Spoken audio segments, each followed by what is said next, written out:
Okay, it is 5:16. So if you can go ahead and turn back on your cameras for me when you get back, we are gonna jump into part 2 of this, which is all about empathy, understanding your customer. We've talked before this. If you're joining us now and weren't here for the first part, Scott really got into the idea of not just defining a problem, but really understanding the complexities of an actual problem. And so now he's going to jump into the heart of the customer. We're going to have time at the end, again, if there are questions. So you can write them in the chat as we go. We'll get to them if we can, and they fit in with the conversation. If not, we'll be online here. So let's take it away, Scott. Right. All right. Well, so we started this project when we were, my co-founder and I started this project when we were both grad students at Rice University, getting our Master's of Architecture. We had zero access to customers, as you can see on the slide. But we knew that that refugees needed better housing, right? And so we designed a box, and the box had a toilet in it, water purification, a tent, any number of things that a family may need to survive for some period of time. And then we would disassemble the box, take the goods out, and then reassemble the box as a floor for the shelter. We took this to a conference as grad students, and we were absolutely blasted. People told us that this was incredibly irrelevant, and that we had really done nothing of value besides potentially being onto something as it related to the floor. And that's really where we kind of, we just asked ourselves, what do you mean? You know, we might be onto something with the floor. We continued on as students, researching the problem, understanding refugees' needs better, all from a distance, right?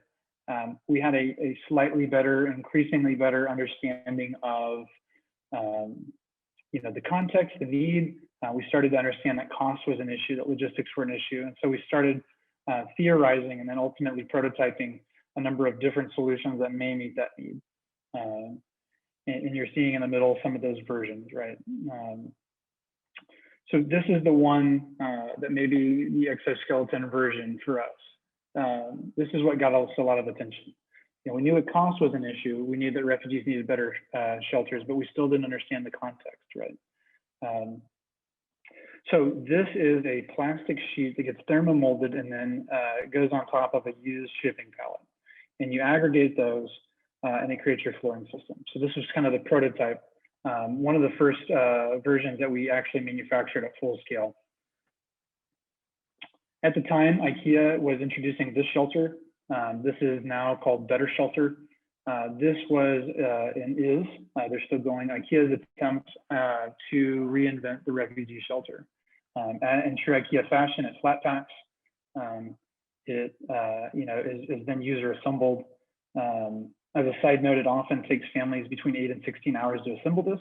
So last time you assembled a bookshelf for your dorm room, this is a lot more complicated. And at the time, and they still do not have a floor to this. So we sent them this rendering, which is an earlier prototype version. And we said, hey, look, we want to talk to you, you know, about our floors.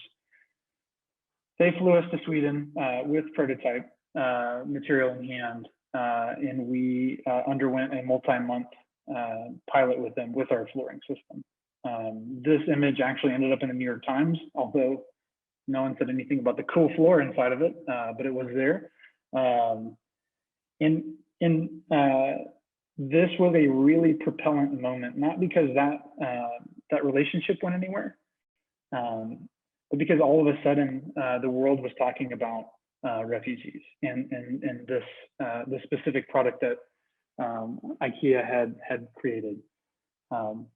It created a lot of credibility, which as a student, having started an enterprise as a student, often we're not seen as having a lot of credibility, right? And so having this big mega corporation take us somewhat seriously, enough to fly us to their country and test our product, built a lot of credibility, and we ultimately were selected for a USAID DIV grant.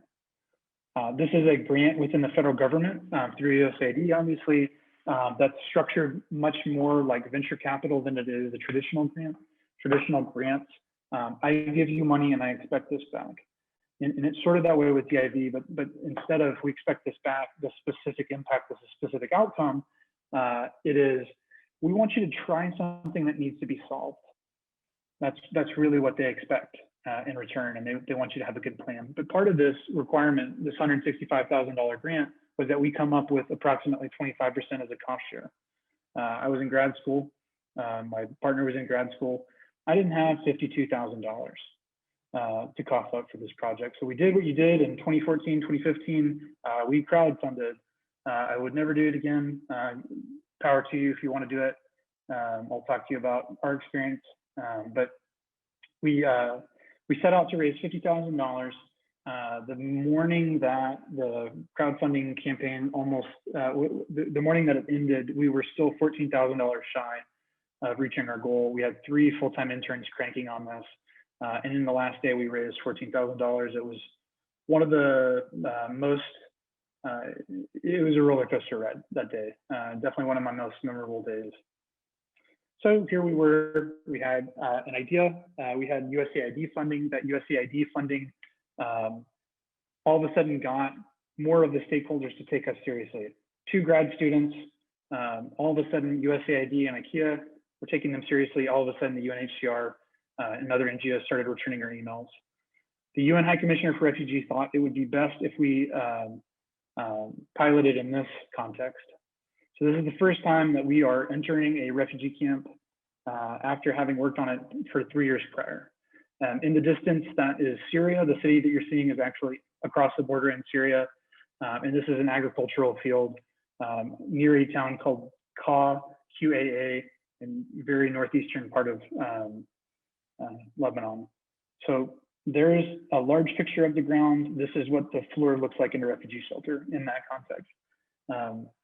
Like we talked about, it's not healthy for families to live on the floor. And we came into this equipped with the knowledge through peer-reviewed journals that families that have floors, as opposed to families who didn't have floors, saw a 78% reduction in parasitic infection. And this is not our data, right? This is a peer-reviewed journal from a community in northern Mexico. That study saw a 50% reduction in diarrhea, 81% reduction in anemia, and then they saw some really peculiar things like cognitive development rates in children going up. I always explain that one, tried to explain that one anecdotally in that, you know, imagine doing your homework in the dirt. Imagine your paper getting dirty, your pencil being dirty. It isn't necessarily that dirt floors make kids dumb or slow them down. It just sucks to learn when you're dirty and when all your things are dirty. And that's the best way I could explain that. But it was when we started spending time with this family that, you know, when we started surveying these families, you know, with regards to their floors, the thing that kept coming up was how cold it was in the wintertime. And you know, from my first slides that our floor is insulated, and this is where that insulation came into play. Families in the wintertime, and these are news stories that I pulled from 2020, right? But it wasn't something that was in the popular consciousness. This is the first time since World War II that millions of refugees live in a context that is cold. And the shelter space, this really innovative shelter space that still uses technology from the 1940s and 70s, they didn't know what to do with it, right? They didn't know how to keep families warm. And they had kind of a hodgepodge of strategies called winterization that they attempted to do. But one of the things that we saw, and I wish I'd stuck this slide in here, was that a floor can be a really critical component of keeping a family warm. Everybody I see, at least, is inside a building, right? And so when we think of being cold, we think about the air around us being cold. If you've ever camped in cold weather, you know that you lose your body heat 2 ways. Ambient air is one of them, right? And that's the one that we always think of. But when your body is in direct contact with the ground, you actually lose your body's heat to the ground itself, right? I always ask people to imagine, you know, take a cube of ice, put it on a granite countertop. That cube of ice is eventually going to melt, right? Those two bodies of those two masses are in contact. They want to reach thermal equilibrium, right? Eventually the ice melts. The area right around that granite countertop might be cold, but if you touch an area about a foot away, it won't be cold. It's because it's the bigger thermal mass. Your body, refugees' bodies don't stand a chance with the ground. And so we knew that if we added insulation, that all of these benefits of having a clean floor would be there, right? These long-term health impacts. But the thing that these families were feeling particularly poignantly was that they were cold, and that we could create a thermal break between their bodies. And this is a slide that I wish I put in there. We spent a lot of time. We took two refugee shelters that we bought from Pakistan. We loaded one with our floors, one without. We loaded it full of sensors, and then we would run heating trials. We knew it would make a thermal break, but we also wanted to demonstrate that if you're going to insulate one thing in a shelter, insulate the floor. And we saw in those studies 19% fuel savings. We see that bearing out through self-reported data. And I say self-reporting because self-reporting data is sometimes challenging. But every family claims that they spend less money on fuel. And they largely credit that to the fact that they're not waking up in the middle of the night to turn their heater on. They're actually getting all the way through the night warm, you know, obviously when it's the coldest. Yes. Hey, can I interrupt you there and just ask one thing? We've had a question that I think is good for clarifying. Had you actually visited a refugee camp before you created this? The initial design is one of the questions. And then I just want to point out that it seems like until you actually were in this space and talking to these people, even the idea of the freezing temperatures and cold being the thing, one of the bigger problems you were solving wasn't at the top of your mind or awareness. Right. Yeah. And to answer the question, no, we didn't have the insulated version first. Our first trip inside of a refugee camp was actually 6 months prior to the image that I showed you in Iraq. And that was really the first time we started hearing that feedback. Great. Through a formal survey process that we helped administer. I don't speak Arabic, but we were there for the surveys. So it was really customer feedback, them expressing what their primary concern was. It just so happened that we were there before winter, and it was really that feedback that really clued us into this opportunity to actually make the product better. We often stage floors to install in the fall, largely because families will, that's what I'll say. We often stage them to be installed in the fall because winter is coming. That's great. Thank you. That move actually opened up a brand new door for us. I showed you the product and I'm not going to dwell on this too much, but it caused us to look at materials that we had never looked at before. And this image is really poor quality, but it's probably one of the most humbling images, just to see something that you'd worked on for so long, scale at this level. It clued us in. We moved away from a process that was actually fairly slow from a manufacturing standpoint. Manufacturing equals cost. Manufacturing time has a very direct relationship with cost. And we moved to a process that allowed us to injection mold and actually create more and way faster.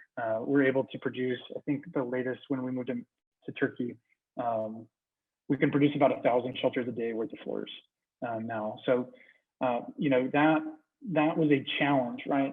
Changed the product to add a feature, but it actually opened up a brand new world to us. So this woman and that man in the vests, those are the NGOs, right? You know that because of my other slide. They're the people who wear the vests. They're not the customers, but they're really important. In fact, this morning I got an email from this specific group that they were ordering at least 10,000 more tiles. So they matter, right? They're not the customer, but they're part of this. They're part of the problem context, and problem and customer sometimes are hard to kind of tease apart, right? What they told us this morning at 6:30 a.m. was that this is the most successful project that they've ever implemented. That they had refugees from other camps who were in proximity to the camps where we installed floors that were calling them to ask for floors. So you're actually seeing organic product demand for this.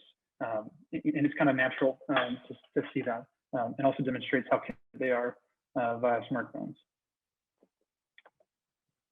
You've already seen that slide.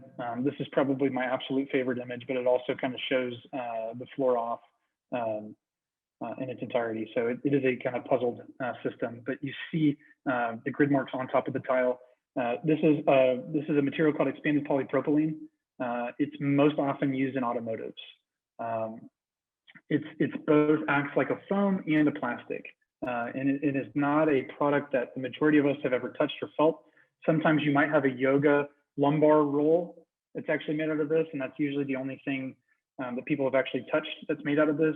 The other time is if you've changed your tire, the little black insert in the tire itself is usually made out of expanded polypropylene.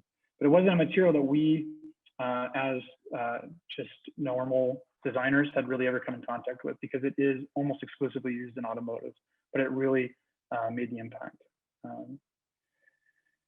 So I'm gonna kind of finish my formal time by telling you about a project that we're launching this year in a refugee camp in southwestern Uganda called Shelter Depot. It's a solutions-driven retail concept in refugee camp. In 2019, I spent about a month in a refugee camp in southwestern Uganda called the Thatch Wall Refugee Settlement. There's 118,000 residents. Some families have been there for 30 days. Some families have been there for 30 years. They hail from 7 different countries. They speak 13 different languages, right? There's a great diversity of backgrounds, a great diversity of needs.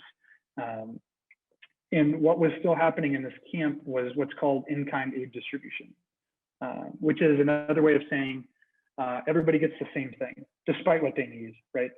It's a really general way that aid organizations attempt to deal with the problems that they see.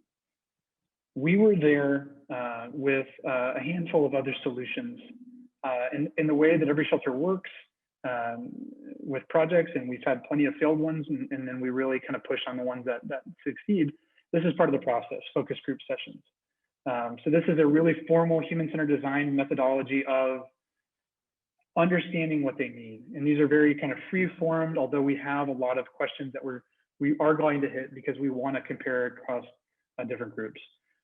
This is a group of cab drivers.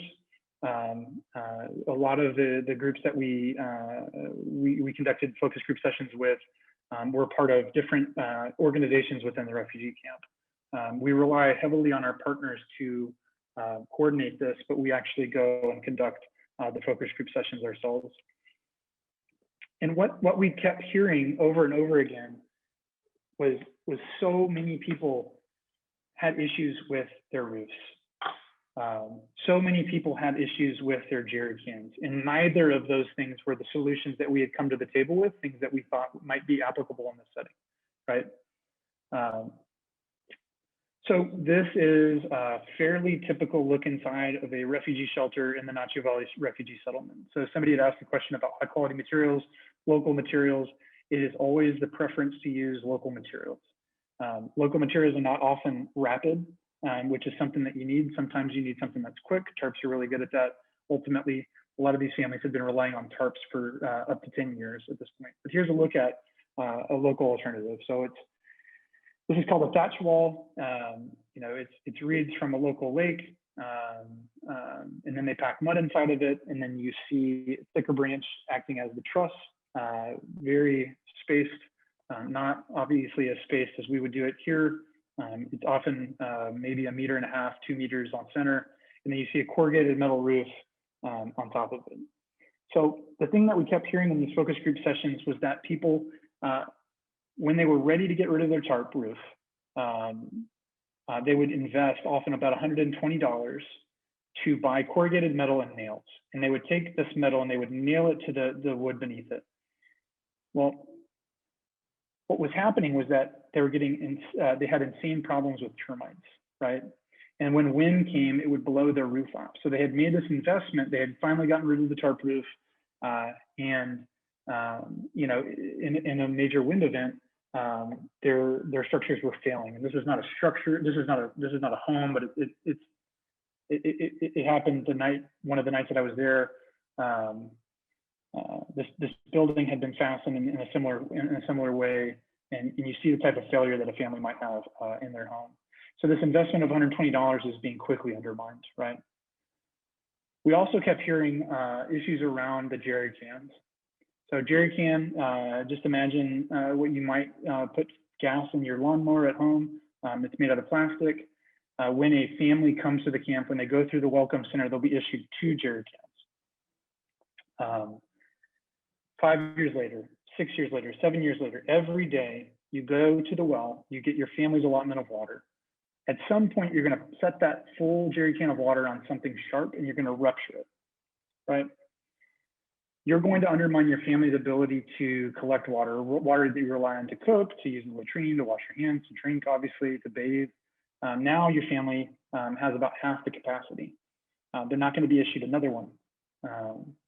You can buy a jerry can in a refugee camp, but they're about $40 to $45 depending on supply and demand at the time. It's a substantial amount of money for these families. So from these focus group sessions, we recognize one thing, that a lot of the problems these families were facing had very simple solutions, right? That in fact, the problem might actually be in this case as a market access issue. It might be stemming from understanding of materials and solutions that are not present in the camp. And so we created this concept that we call Shelter Depot. And Shelter Depot is a store. Fundamentally, it's a store. And I think probably too many of you are young. I scanned the faces at one point, and there seemed like there might be some people that understand this. We think of the store of Shelter Depot less like a Home Depot, where you see a lot of products up on boxes, and more like what you used to see in a shopping mall. Ask me questions if you need to, those who are under 25. Shopping mall called Sharper Image. Sharper Image always had these products that you had never seen, you didn't own. They were bizarre, they were brand new, but you could go into the store and you could actually touch and feel it. You could use it, and you could say, "Oh, that's really cool. I might want that." Versus if you saw that same product on a box on a shelf, you'd say, "I have no context for this." You just look past it. So Shelter Depot is a place where you can go, touch and feel, see a product being demonstrated in its best and most convincing way. And you can make a choice if you want that or not, right? So let's go back to our 2 examples. How does Shelter Depot solve a roof? Well, if you go to Kampala, the capital city of Uganda, there's a thriving metal roof industry. A lot of people have metal roofs. Instead of using nails, a metal roof is often fastened to the roof with a screw. Not just any screw, a screw that has a gasket in it. So that gasketed screw is doing 2 things, right? It gives you a better bite. So in a windstorm, you're less likely to have a roof rip off, right? And that gasket is protecting water from penetrating into the roof. So that nail was introducing a hole, and it was introducing water into that wood, which is then in turn attracting the termites, right?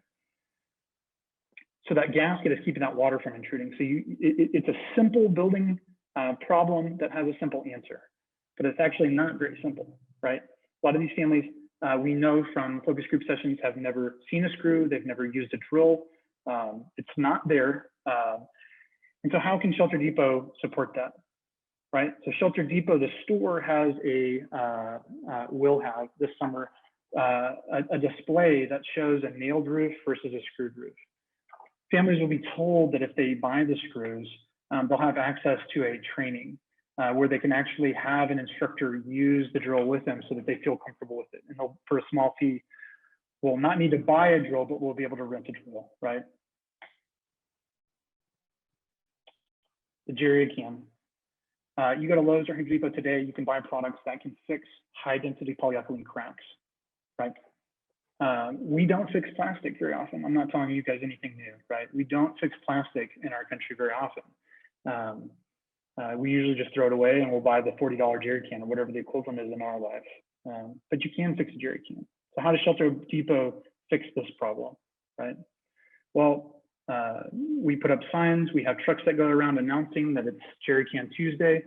For $1, you can bring your bum busted jerry can and work with a trainer who will let you use a certain amount of this product, and you can leave that day with a jerry can that's fixed for $1 and not a $40, $45 new jerry can, right?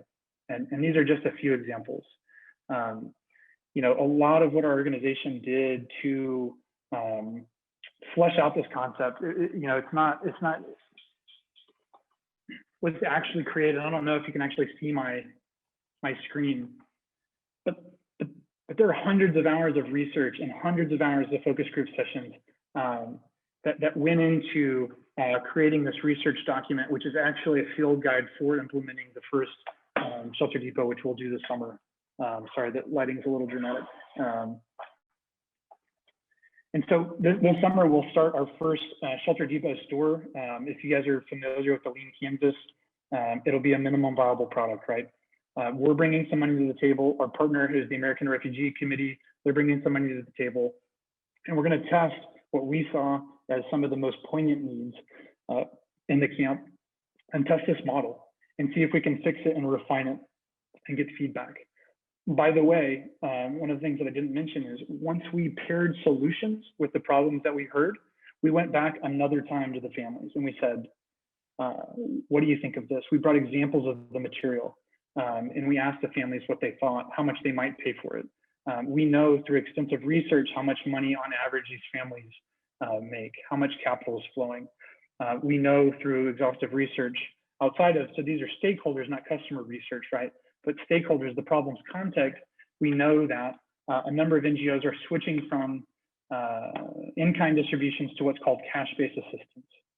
Cash-based assistance in my space is sometimes problematic because imagine you're on a desert island, you're extremely thirsty, and you have $100,000 in a suitcase, right? Well, you don't have anywhere to buy water, so it doesn't really matter. That $100,000 is useless to you. And that cash-based assistance in a lot of development contexts is great, where there's thriving marketplaces. It's harder in isolated market conditions like a refugee camp. Not all refugee camps, but many are very market isolated.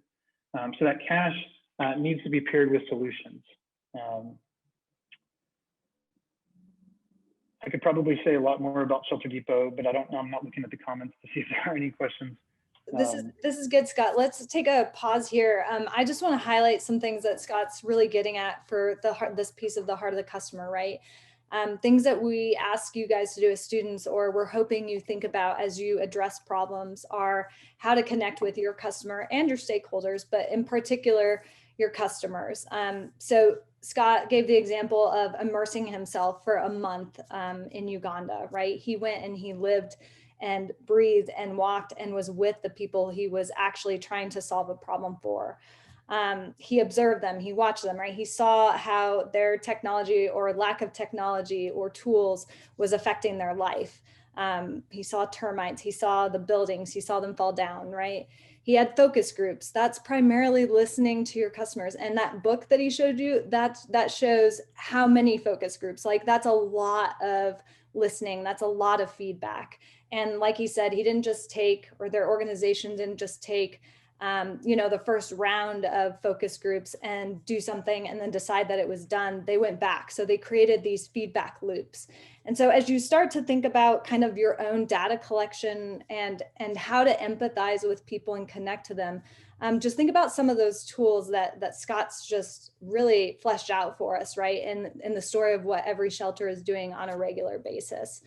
And I know also Scott mentioned earlier in the presentation, like they're doing a lot of surveys in terms of, pre and post. And so just start taking note of that in regards to maybe your own projects and work.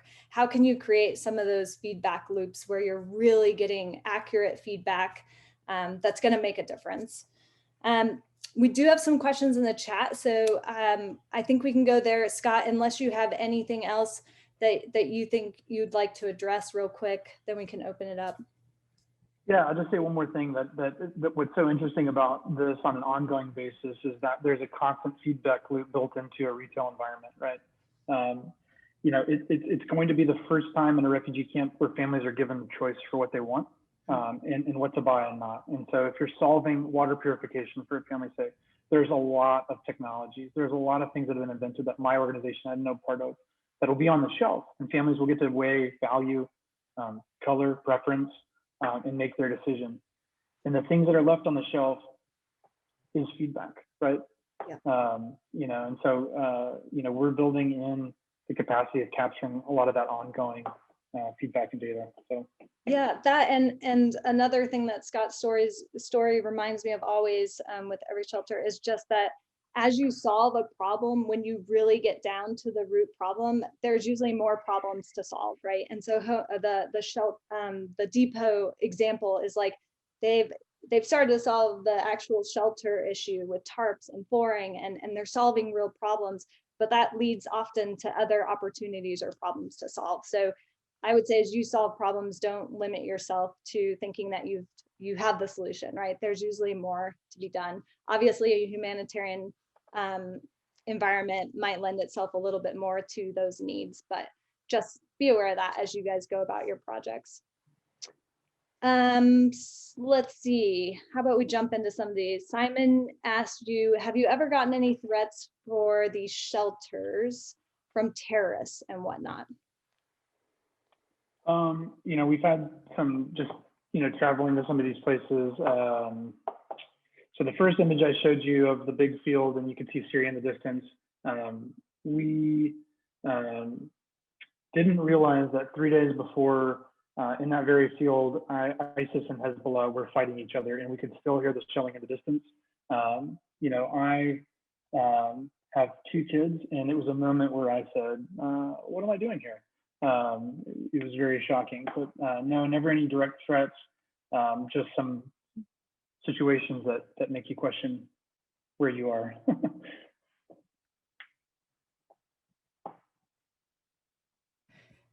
We also have a question around focus groups. Did the focus groups on the camp involve women's or mothers' input? Yeah. So thank you for queuing up that question.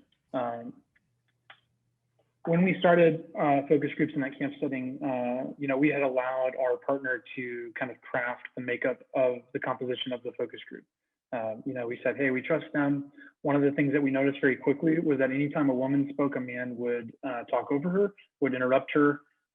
You know, it was kind of rare that a woman in the group could actually get through an entire thought. And so we switched gears kind of midway through to have women only focus group sessions. And those were really interesting because the women often had a way better understanding of the financial situation of the household.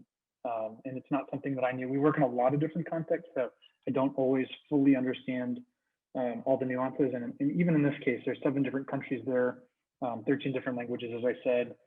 It's difficult sometimes to fully appreciate kind of all the cultural nuances, right? But you can observe and you can pay attention, and you can notice things and then pivot midway through a plan. So you know, a lot of the great ideas actually came specifically from those sessions, especially as it related to often moms are the breadwinners in this context. And so there's a lot of what's called livelihoods programming that'll be baked into the shelter depots. So ways of supporting entrepreneurs in the camp, basically. That's great. Do we have any other questions for Scott? Jose just asked, have you met some resistance or opposition from the refugees you were working with? In other words, were there refugees that disliked having you there? That's a great question. Yeah, so one of the things that we hear a lot from families, especially with our floors, is that they would rather have tile floors, right? They would rather have concrete and tile. I get it. I would rather have that too, right?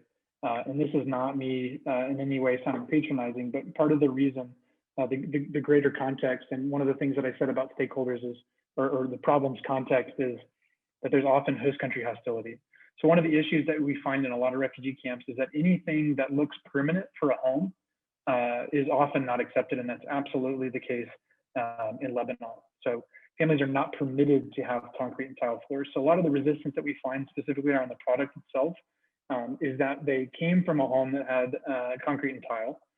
They liked that, it looks nice, you know, but it's actually not possible, and they don't always understand the kind of broader context for that. Hostilities about me having them there. I'll say this, that there are, especially in Uganda, there's a large NGO presence there. And so it's not necessarily that they don't like having me there, but maybe some level of cynicism around NGOs, because especially if you've been in that camp for a long time, you've seen Westerners come and go pretty often. So. I have a quick question for you about the depot store.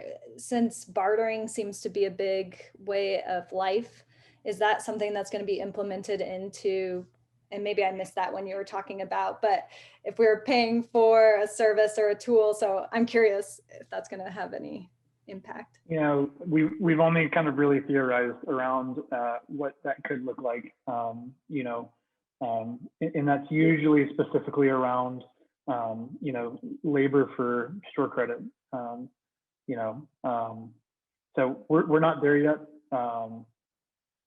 You know, we'll see how that looks. I was just curious because you mentioned the bartering for the tarp, so I was thinking, how would I go about getting an actual drill? Yeah, I mean, families are very used to kind of direct point of sale type interactions, just like you would, you know, if you went to a retail store here. So it's not in any way kind of a point of sale typical retail experience, typical being pretty subjective, but you know, I have some form of cash in exchange for the thing that I need or the service that I want to buy. Yeah, yeah. If you were to go back, I'm just asking questions since we don't have any others. Guys, if you would, if you have some, speak up. Scott's here for just a few more minutes. He's a very busy guy, so I feel like we are very lucky to have his time. But I will ask, like, if you were to go back to kind of the grad student that you were creating your first initial project as a challenge, is there anything that you would, knowing now what you know, like, give advice to doing differently as you approach something? Yeah, so our lack of access to customers wasn't for want of trying. I'll say that.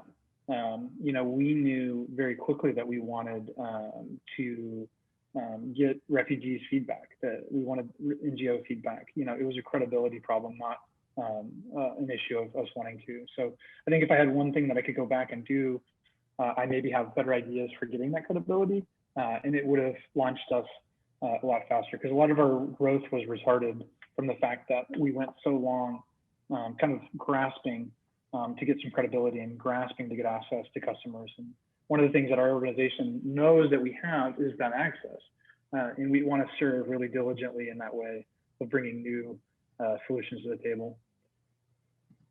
That's great, thanks. We do have a question from Adam. He asked, are there shelters for education or any other areas within the camps? Shelters for education, like are there schools? I'm guessing so. Adam, if you would like to clarify that.